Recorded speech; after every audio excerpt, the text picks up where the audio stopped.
주님께서 여러분과 함께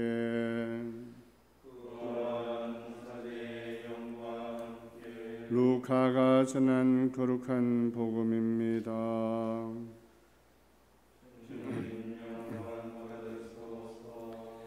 엘리사벳은 해산달이 차서 아들을 낳았다. 이웃과 친척들은 주님께서 엘리사벳에게 큰 자비를 베푸셨다는 것을 듣고 그와 함께 기뻐하였다. 8회째 되는 날 그들은 아기의 할례식에 갔다가 아버지의 이름을 따서 아기를 즈카리아라고 부르려 하였다. 그러나 아기 어머니는 안 됩니다. 요한이라고 불러야 합니다 하고 말하였다. 그들은 당신의 친척 가운데에는 그런 이름을 가진 이가 없습니다 하며 그 아버지에게 아기의 이름을 무엇이라 하겠느냐고 손짓으로 물었다.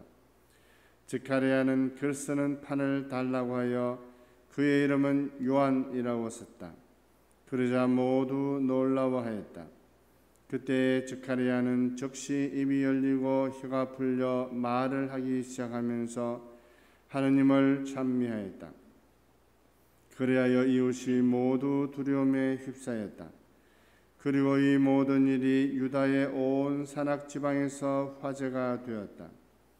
소문을 들은 이들은 모두 그것을 마음에 새기며 이 아기가 대체 무엇이 될 것인가 하고 말하였다. 정녕 주님의 손길이 그를 보살피고 계셨던 것이다. 아기는 자라면서 정신도 굳세어졌다. 그리고 그는 이스라엘 백성 앞에 나타날 때까지 광야에서 살았다. 주님의 말씀입니다.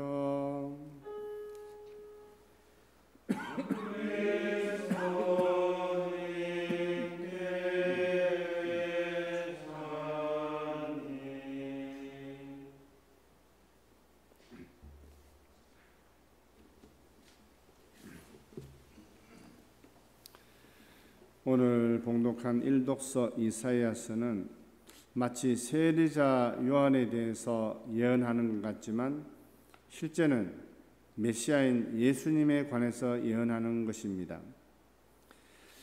그래서 사람들은 세리자 요한을 메시아로까지 생각하고 있었습니다.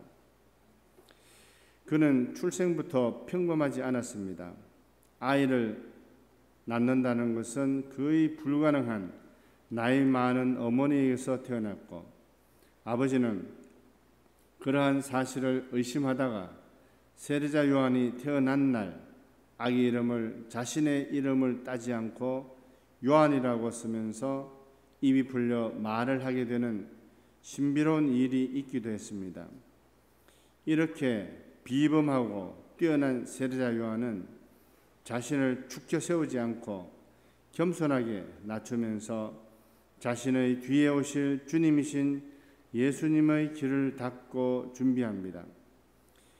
세리자 요한은 사실 사람들이 그를 메시아로까지 알고 있었기 때문에 얼마든지 그리스도 행세를 하면서 존경받고 대접받을 수 있었을 텐데 전혀 그렇게 하지 않고 자신은 주인의 신발끈을 풀고 맬 수도 없는 그러한 종이라고 자신을 낮추면서 주님의 길을 준비하였습니다. 요한 세리자 혼자 자신의 겸손과 거룩함으로써 수많은 사람을 예수님께로 인도하여 구원받게 준비했던 것입니다. 이 요한 세리자와 연관시켜서 오늘날 우리 수도원들을 한번 생각해 보게 됩니다. 크든 작든 모든 공동체는 많은 문제를 안고 있습니다. 신체적, 정신적인 문제를 안고 있는 수도자들도 많습니다. 도대체 이 많은 문제를 어떻게 해결해야 하겠습니까? 특히 성소 문제 해결을 어떻게 할 건가 한번 생각해 봤습니다. 성소자 문제는 큰 공동체든 작은 공동체든 큰 문제가 아닐 수 없습니다. 성소자가 없다는 것은 그 공동체에 미래가 없다는 겁니다. 수련자 없는 수도원도 반이 넘습니다. 반이 넘는 수도회가 미래가 없다는 거죠. 또 600명이나 되는 큰 수녀원에도 수련자가 한 명도 없는 곳도 있습니다. 심각하기 짝이 없습니다. 있다 해도 그나마 외국인으로 숫자를 채워서 있는 듯이 보입니다. 그렇다면 성소자가 이렇게 없는 원인은 무엇일까요? 그 원인은 우리가 어떻게 다 이렇게 정확하게 분석을 해보겠습니까? 그러나 다들 이제 통계상으로 말하는 것들을 보면 출산의 감소로 먼저 성소 대상자 자체가 적다고 우리가 알 수 있습니다. 또 경제적인 부유, 과학의 발전, 또 스마트폰 등 각종 컴퓨터 등 세상에서 즐길 수 있는 일이나 물건이 많은 것도 이 수도 생활에 대한 매력을 느끼지 않는, 그래서 성소자 감소 원인들 중에 하나라고 말합니다. 저는 여기서 그 많은 이유들 중에 또 하나일 수 있지만 더 중요한 이유 하나를 말씀드리고자 합니다. 여기서 영적인 원인을 한 가지 들어보겠습니다. 그 원인은 거룩함의 상실 또는 거룩함의 부재가 아닐까 생각을 해봅니다. 외적인 데서 많은 원인을 찾지만 오히려 내적인 그 원인이 더 중요한 원인이라고 봅니다. 그전에는 우리가 신부님, 수녀님, 수사님 그러면 당연히 거룩하신 분들인 줄 알았고, 또 신자들도 그렇게 알았고, 또 성소자가 되기 전에 우리도 그렇게 알고 있었습니다. 또 성직자, 수도자 스스로도 그렇게 거룩하게 살았습니다. 그러나 오늘날은 어떻습니까? 성직자, 수도자들에게서 소박한 인간적인 모습이 아니라 좀 미숙한 인간적인 그러한 모습과 또 세속적인 모습이 거룩함보다도 더 많이 보입니다. 그래서 성소자를 모집하려고만 하기보다는 먼저 기존 수도자들인 우리가 거룩함을 회복해야 되겠습니다. 그래야 성소자 문제가 해결될 것 같습니다.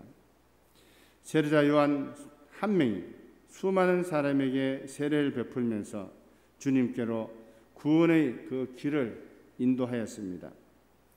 우리 각자가 세례자 요한처럼 주님의 길을 준비하는 거룩한 사람이 된다면 공동체의 문제도 극복하고 발전할 것이며 성소자도 넘치도록 수도원에 들어올 것입니다. 한번 우리가 성인들 한번 보면 한 사람의 성인이 한 공동체에 있으면 어마어마한 그러한 혜택을 보게 됩니다. 외적으로 수많은 순례자들이 오는 것은 물론이고 그 성인들 영성을 배우려고 또 수도의 자체에서도 새로운 조명으로 또 거룩함으로 나아가는 모습들을 우리가 많이 보게 됩니다. 그러나 실제로는 지금까지 통계 결과 500명 되는 공동체가 있다면 겨우 한두 명밖에는 거룩한 성인이 나올 수 없지만 그것은 통계에 불과하고 우리 모두가 거룩한 사람이 되도록 지향을 두고 노력한다면 더 많은 성인들 또 거룩한 수도자가 탄생할 것입니다. 7인의 거룩한 성인들 이렇게 한 공동체에서 7명이 한꺼번에 성인 품에 오르는 경우도 있습니다. 이렇게 우리가 노력을 한다면 우리 중에 누군가는 틀림없이 성인이 될 것이고 공동체의 모든 문제들과 특히 성소자 문제는 해결되리라고 전망합니다. 세례자 성 요한이시여 저희가 거룩한 사람이 되도록 저희를 위하여 빌어주소서. 아멘.